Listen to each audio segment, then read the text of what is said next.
Welcome back to my YouTube channel Bhoomi vlogs. ಇವತ್ತು ನಾವು first Shravana ಶನಿವಾರ ಮಾಡ್ತಾಯಿದ್ದೀವಿ. ಅದಕ್ಕೆ ನಮ್ಮ ಮನೇಲೆಲ್ಲ ಫುಲ್ ಎಲ್ಲರೂ ಕೆಲಸ ಮಾಡ್ತಾಯಿದ್ದಾರೆ. ತೋರಿಸ್ತೀನಿ ನೋಡಿ. ನಮ್ಮಮ್ಮ ಫುಲ್ಲು ಮನೆಯೆಲ್ಲ ಒರೆಸ್ತಾ ಇದ್ದಾರೆ. ಇವರು ನಮ್ಮ ದೊಡ್ಡಮ್ಮ ಇವತ್ತು ಊರಿಂದ ಬಂದಿದ್ದಾರೆ. ಅಮ್ಮ ಆಯ್ ಅವ್ರದ್ದು ಫುಲ್ ಅಡುಗೆ ಡಿಪಾರ್ಟ್ಮೆಂಟ್.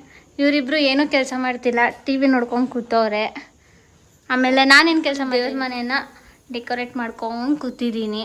ಇದೇ ನನ್ನ ಕೆಲಸ ಇವತ್ತಿಂದು. ಇವರೇ ನೋಡಿ ಮೋಸ್ಟ್ ಇಂಪಾರ್ಟೆಂಟ್ ಪರ್ಸನ್. ಇದು ನಮ್ಮ ಮನೆ, ದೇವ್ರ ಮನೆ. ಆ್ಯಂಡ್ ಇದರಲ್ಲಿ ಲೈಟ್ ಕೂಡ ಚೇಂಜ್ ಮಾಡಬಹುದು. ನಾನು ನಿಮ್ಗೆ ಅದನ್ನು ನೆಕ್ಸ್ಟ್ ಯಾವುದಾದ್ರು ಬ್ಲಾಗಲ್ಲಿ ತೋರಿಸ್ತೀನಿ. ನಮ್ಮ ದೊಡ್ಡಮ್ಮ ಒಬ್ಬರೇ ಕೆಲಸ ಮಾಡ್ತಾ ಇರೋದು. ಇನ್ನೆಲ್ಲರೂ ಕೂತ್ಕೊಂಡು ಆರಾಮಾಗಿ ಟಿ ವಿ ನೋಡ್ತಾವ್ರೆ, ಇನ್ಕ್ಲೂಡಿಂಗ್ ನಾನು ಸೇರಿಸಿ. ನಾನು ಏನೂ ಕೆಲಸ ಮಾಡ್ತಿಲ್ಲ, ಟಿ ವಿ ನೋಡ್ಕೊಂಡೇ ಕೂತಾ ಇದ್ದೀನಿ.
ಸಿಂಹದ್ರಮಾರಮಣ ಗೋವಿಂದ ಗೋ, ಮಂಗಗಿರಿವಾಸಾಯ ಪಾದವತಿ ಗೋವಿಂದ ಗೋ, ನಾಜನೇ ಪಾದವತಿ ಗೋವಿಂದ ಗೋ, ವೆಂಕಟರಮಣಾನಿ ಪಾದವತಿ ಗೋವಿಂದ ಗೋ, ರಂಗಸ್ವಾಮಿ ಪಾದವತಿ ಗೋವಿಂದ ಗೋ, ನರಸಿಂಹಸ್ವಾಮಿ ಪಾದವತಿ ಗೋವಿಂದ ಗೋ,